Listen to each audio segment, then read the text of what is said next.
Olá, meu nome é Samuel Alves Soares, sou estudante do curso de doutorado em Ciência da Computação da Universidade Federal do Ceará e vou aqui apresentar mais uma resolução da lista de exercícios da disciplina de Introdução à Ciência de Dados, lista de número 6, que vai tratar de classificação binária.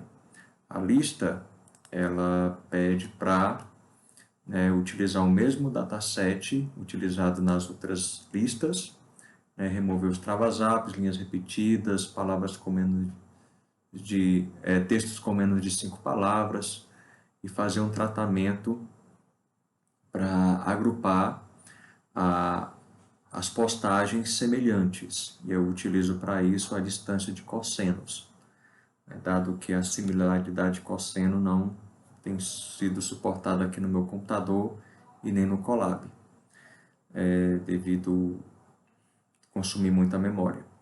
E aqui a gente vai, nessa classificação binária, verificar, vamos classificar as postagens como viral e não viral, a partir de um determinado valor.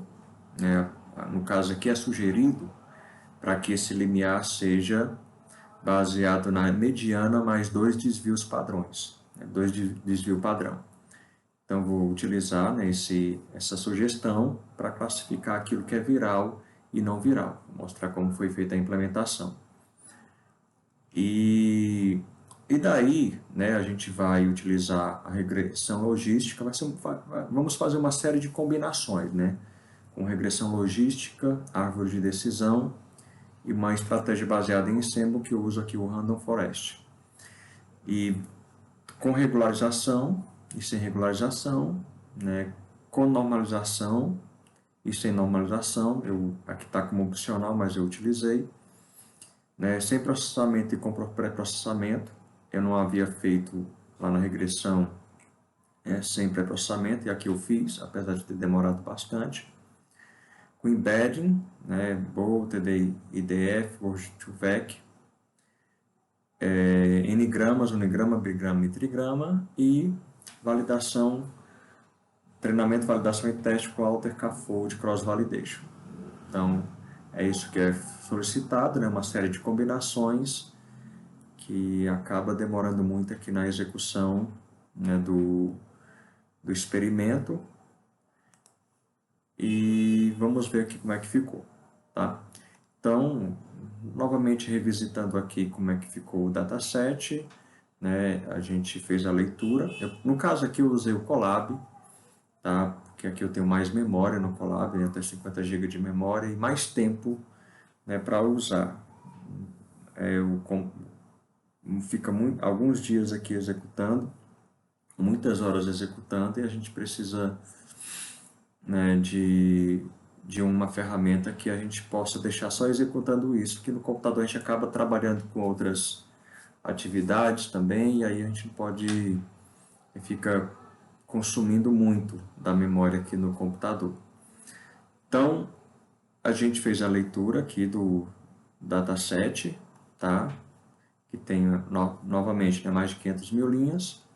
Fizemos o tratamento aqui do travas-app para remover os textos com mais de 1000 caracteres, que tem muita repetição, e aí nós removemos aqui cerca de 20 mil linhas nessa situação.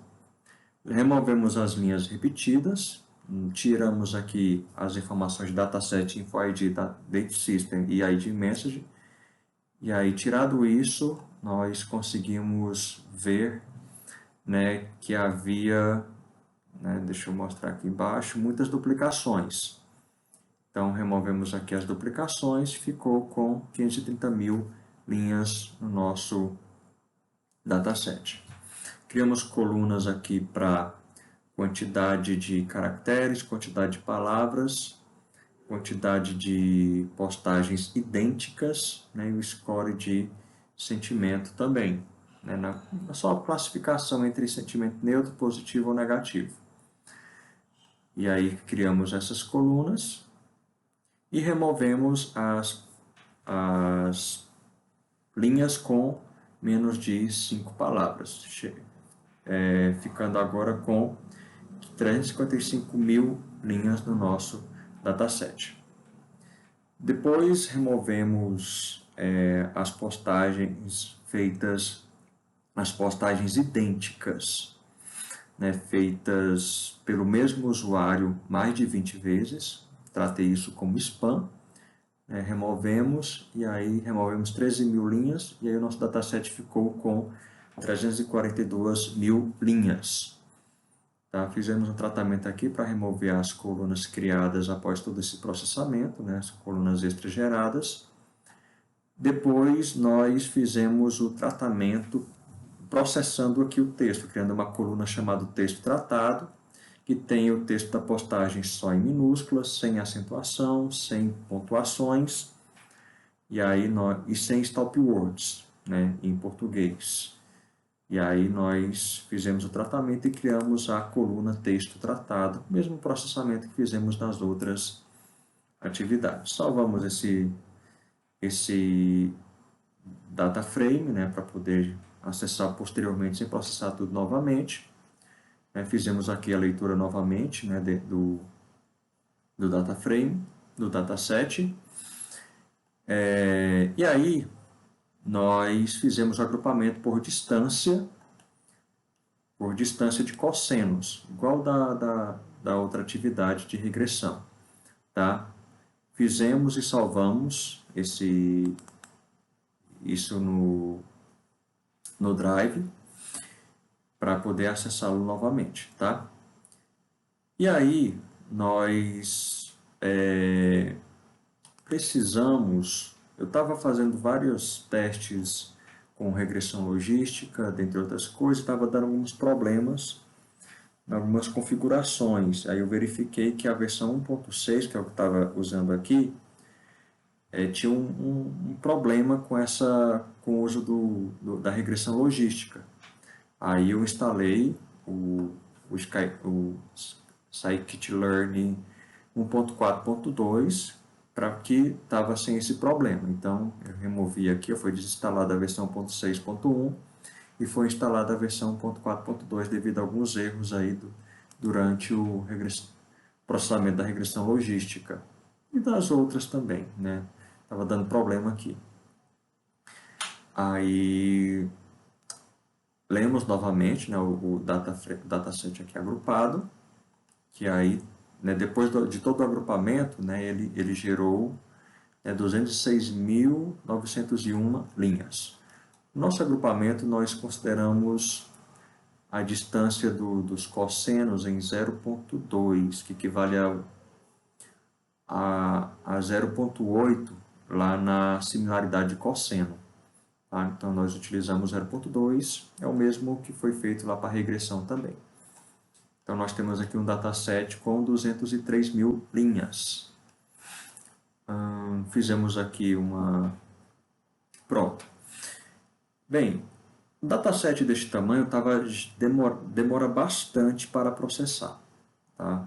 Eu consegui resolver o problema de estouro de memória, evitando uma série de atributos que variavam muito, né,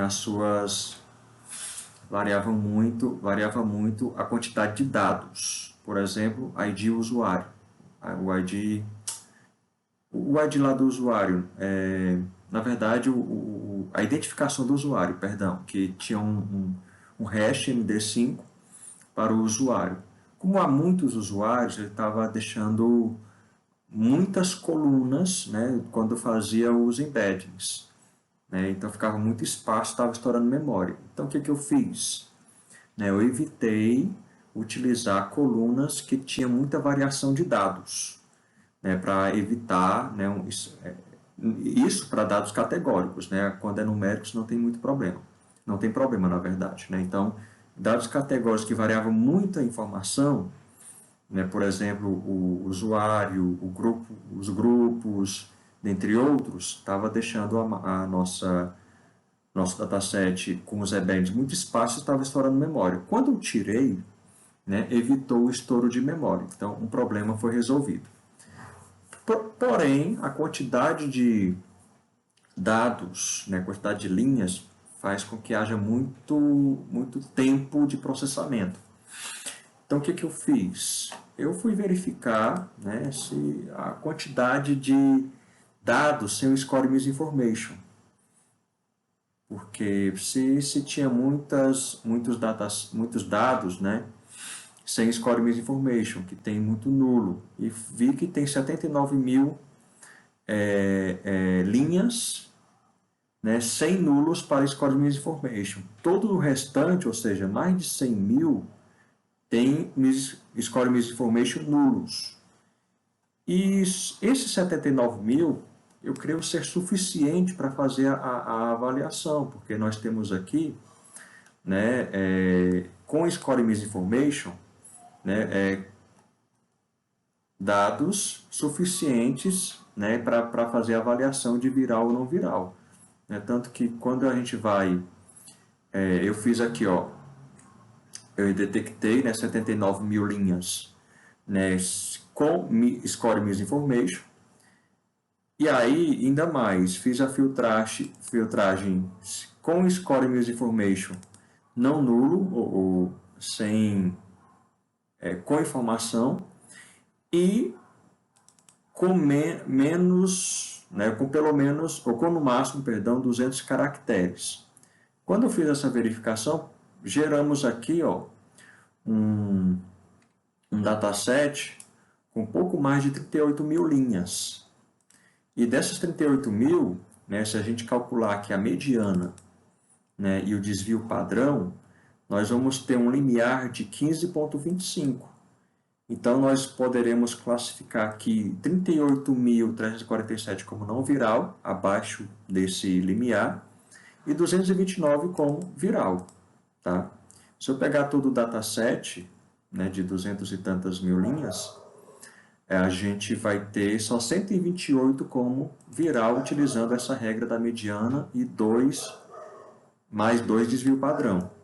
Então, reduzindo ainda mais a quantidade de linhas, considerando aqui só Score Misinformation preenchido e com menos de 200 caracteres, nós vamos conseguir baixar o limiar e baixar o número de linhas a serem processadas. E isso ainda levou mais de 2 dias de processamento. Então, eu tenho aqui, ó, esse total, e eu tenho aqui, ó, quantidade 38 mil linhas, e eu tenho aqui, ó, ordenada aqui pela quantidade de posts similares.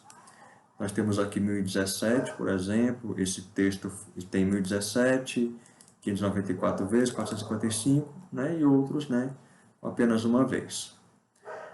Aí, para ficar um negócio legal aqui com relação também às URLs, eu tratei aqui para a coluna mídia URL ficar apenas com o domínio, sem ser a URL completa, né? Ficar apenas o domínio da URL aqui no texto. Bem, então eu fiz essa filtragem, né, para ficar com 38 mil linhas, e no dataset, como vai ter muita coluna com valores ausentes, eu fiz um tratamento para os valores ausentes.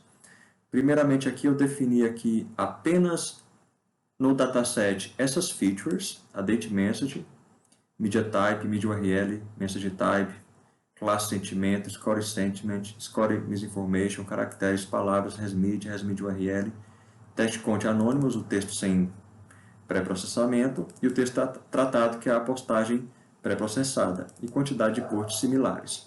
Todas as demais eu vou tirar aqui do meu dataset, porque são colunas categóricas que variam muito ou que não vi necessidade de estar no dataset.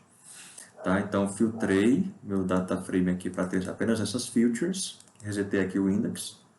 E para aqueles que têm mídia URL, teste count anônimos, texto tratado com valores vazios, né, eu preenchi com, eu tenho um não, eu preenchi com vazio, né, um vazio mesmo, não ia dar problema no processamento.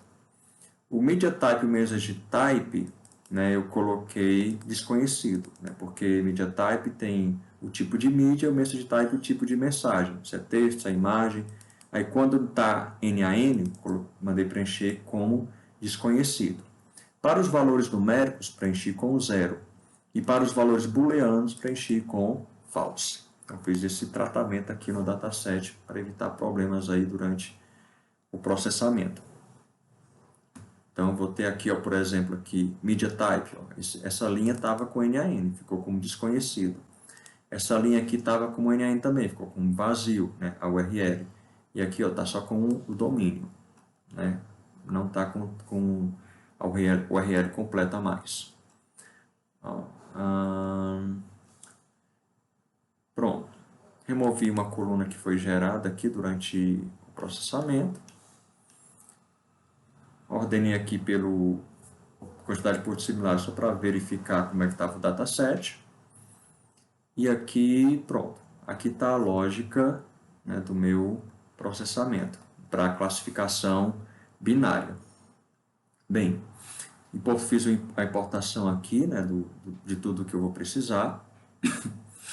E aí, então nós temos aqui, por exemplo, essa classe Stratified Fold. É interessante que essa classe ela já divide, né, o treino e o teste de uma forma equilibrada, né, porque a gente pode ter uma divisão de treino e teste desequilibrada ou desbalanceada. E essa classe, eu estava pesquisando, e ela faz essa divisão, né? Ela faz aqui o K-fold, né? E divide o treino e teste de forma balanceada, né? Preservando, aqui diz, né? Os folds são feitos preservando a porcentagem de exemplos de cada classe. Então, utilizei aqui a Stratified K-fold. Stratified K-fold. E aqui tem o Grid Search CV, Cross Validation, que eu utilizo para fazer a validação cruzada e fazer as várias combinações com mais 3 folds, né? Então faz várias validações aqui o Grid Search Cross Validation. Usei o Pipeline também.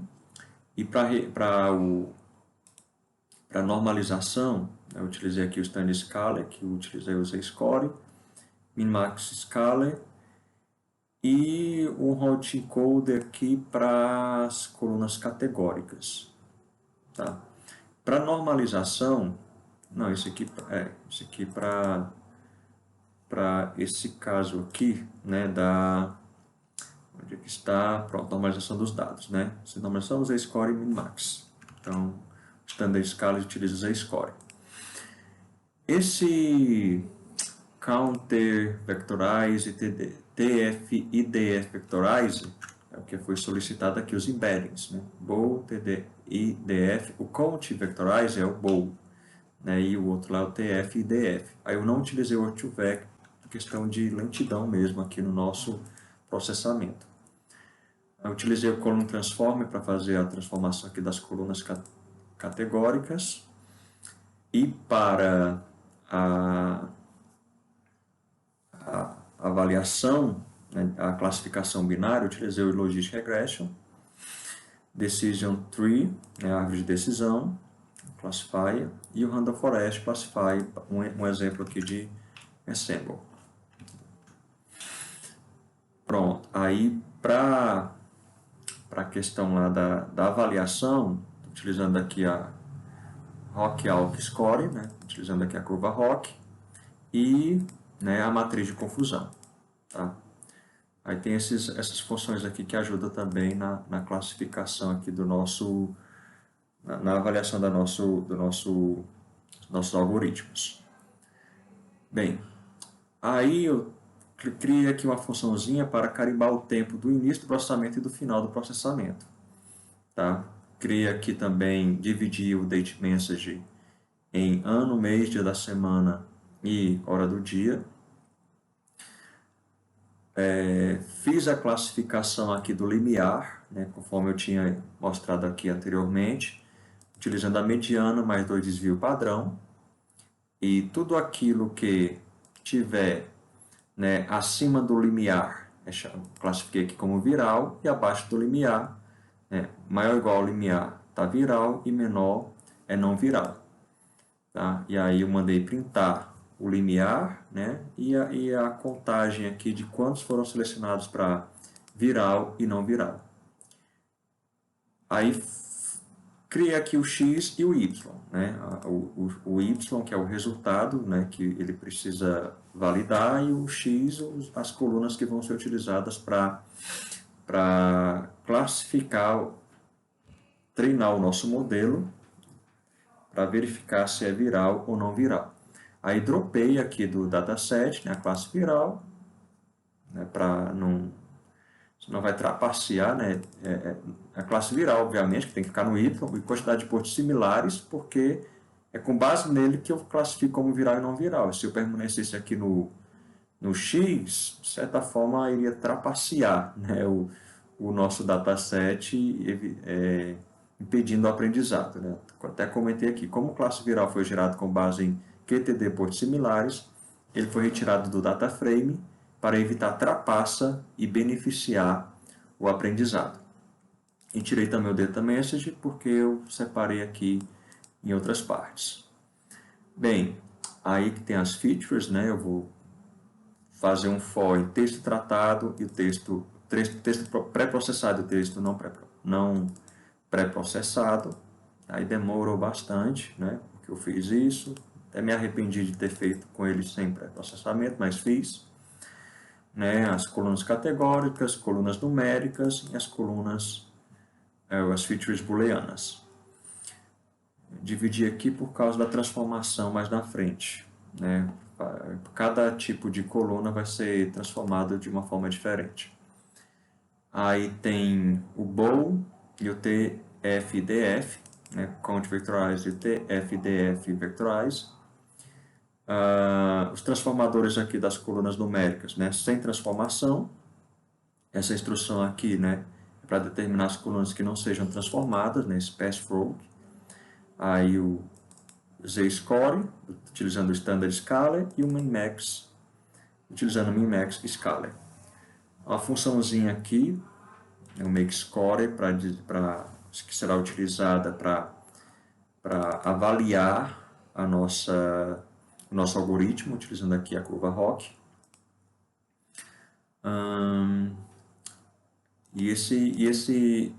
Essa lista que vai armazenar os resultados de cada fold para ser exibido no final. Então, e o Outer Cross Validation, né, utilizando aqui essa classe, é um objeto aqui dessa classe Stratified Fold, que eu vou ter aqui 5 folds, né, na nossa avaliação. Até comentei aqui, né, Stratified Fold garante que a proporção de classe da variável y seja aproximadamente a mesma em cada fold, assim como no dataset original, para evitar que um fold de teste ou treinamento fique sem amostras de uma determinada classe, devido ao desbalanceamento do dataset. Bem, aí eu mandei printar aqui a versão, só para conferir se a versão estava correta. Como eu disse, né, 1.6 está com um problema aqui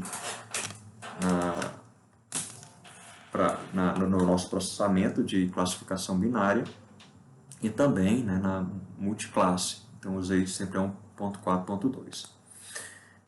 Vou fazer aqui. Então, o percorro, né, ele gera aqui, faz um split, né, utilizando o Stratified Fold aqui, dividindo aqui em treino e teste. Tá? Utilizei o Garbage Collection também para ficar limpando aqui, evitando o problema de memória. Bem, então eu divido aqui o treino e o teste, né, o X treino e o X teste, e o Y treino e Y teste.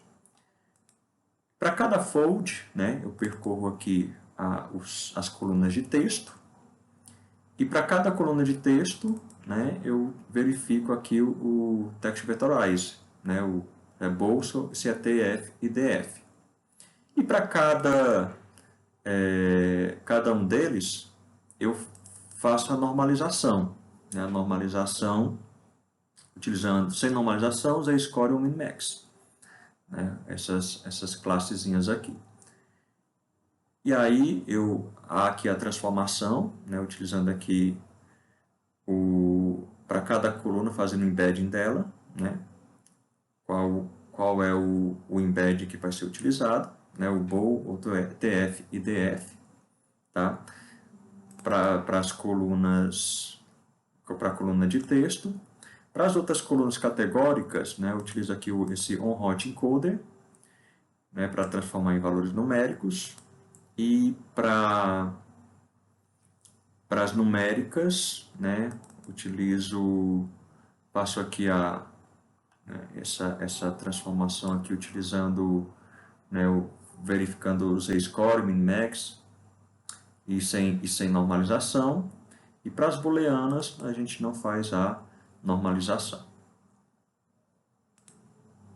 Essa normalização aqui é só verdadeiro ou falso. E o resto que não estiver aqui nessas colunas, eu dou um drop. E o pipeline, como é que vai ficar os pipelines? Bem, para Logistic Regression, aí tem sem normalização, ou sem regularização, né? Sem regularização e com regularização, né? Sem regularização, com read e com laço, né? Regularização com read e com laço. E para ElastiNet eu fiz um separado aqui porque tem variáveis diferentes. Então, a combinação aqui do Logistic Regression vai ser aqui, ó, bem aqui embaixo diz, né? Eu montei esse pipeline para utilizar o Logistic Regression e aqui embaixo eu passo os parâmetros para ele, tá? Passo os parâmetros para ele. Então, o Logistic Regression aqui, com máximo de iteração 1000 vezes, estava 2000, mas ficou muito lento, baixei para 1000 para poder mostrar alguma coisa.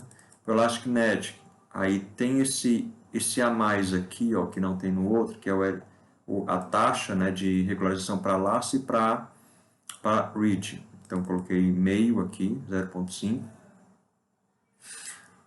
Decision Tree, tem aqui a configuração dele, passando sempre aqui as colunas pré-processadas, tá?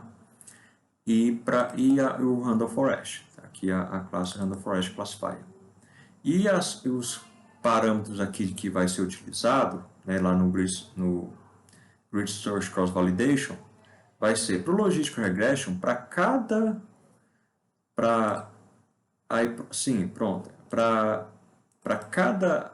coisa, né, para regularização e sem regularização, ele vai ter, né, unigrama, bigrama e trigrama. Eu vou utilizar aqui, né, L1 para laço, L2 para read, porque ele, no caso aqui do Logistic Regression, né, ele utiliza apenas o gradiente, né? Ele não utiliza o OLS, se eu não me engano, né? Como tinha lá para regressão no outro caso, tá? Então, não tem uma classe à parte, eu tenho que utilizar a configuração aqui no atributo penalty da Logistic Regression, L1 para laço, L2 para read e none aqui sem regularização, tá? E eu utilizei aqui também uma configuração aqui nesse atributo C do Logistic Regression 0.1 e 1. Então ele vai variar, vai fazer a combinação do Logistic Regression unigrama, laço, 0.1, unigrama, e vai fazer todas as combinações lá no Grid Search Cross Validation. Para o ElasticNet, também fiz essa mesma configuração. Para o Decision Tree, aí tem outras configurações, né, que é a MaxDef aqui de 5 e 10, estava com none aqui também, só que estava demorando muito, eu tirei. O exemplo das folhas 1, 5 e 10, e por Random Forest, coloquei aqui NEstimator 100 e 200, né, para cada árvore que ele criar também, né, 100 e 200, e MaxDef 10 e 20. Tirei essas outras aqui por questão de melhorar aqui o tempo de desempenho, apesar que não melhorou, mas não conseguiu gerar tudo porque estourou o limite de tempo aqui também, né? Depois de mais de 24 horas processando, estourou o limite de tempo aqui no Colab E aí eu não consegui gerar 4 folds, né? Eu consegui gerar 3 folds. E aí eu mando no Grid Cross Validation, né? Os pipelines. Então, para cada pipeline, né, ele vai fazer o processamento. Eu adicionei esse verboso aqui para mostrar como é que estava executando. Isso aqui para depuração, né? E aí ele manda dar o fit. E aí eu pego as estimativas de cada modelo. E aí apresento aqui, né, a curva ROC, né, dos dados, verifico o resultado, e aqui a matriz de confusão, chamar aqui a Confusion Matrix, que vê a matriz de confusão aqui com base no teste. Tá? E mando preencher essa lista, qual foi o fold, o modelo, a coluna de texto utilizado, o embed utilizado, a normalização utilizada, esse best patterns aqui do grid search, né, os melhores parâmetros, a curva ROC e a matriz de confusão. E eu imprimo aqui também, né, prevendo que eu não ia conseguir gerar o resultado final. Então, para cada vez que processar, ele imprime na tela. E toda vez que dá erro, não deu erro, né? Nos meus alguns testes estava gerando alguns erros, e aí eu consegui ver que era o problema na versão, no scikit-learn, tá? Aí depois que eu corrigi a versão não deu mais erro.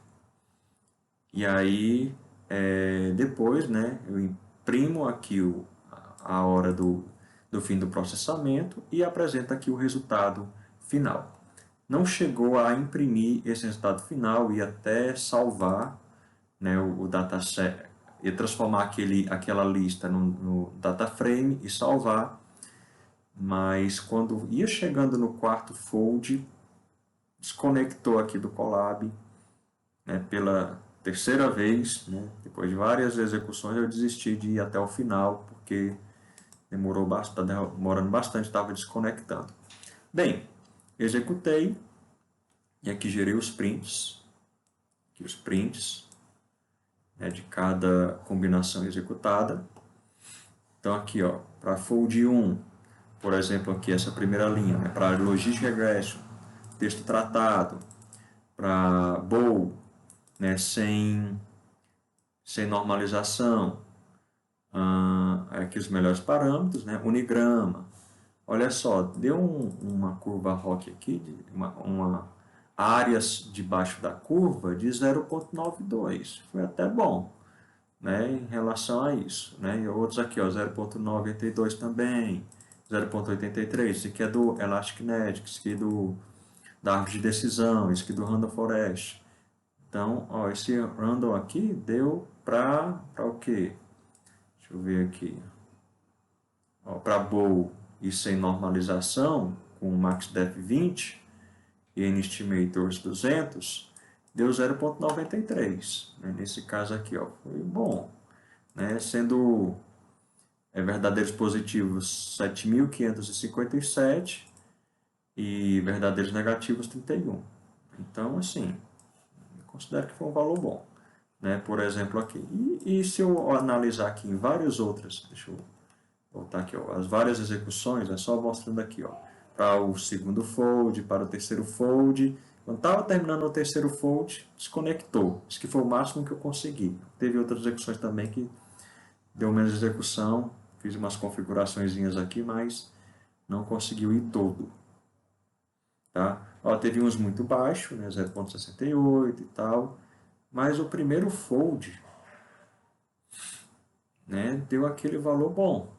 Esse outro aqui, 0,93. Esse aqui também foi um Random Forest. O texto tratado, né, Z-Score, né, normalização Z-Score, e para bowl aqui, para o embedding bowl. E aqui nós tivemos aqui um valor de 0,93. Então, foi um valor bom. Deixa eu ver outro aqui. Isso por Random Forest. Deixa eu conseguir captar outro. Teve uns muito baixos. Deixa eu pegar um baixo aqui para ver qual foi. Mais baixo.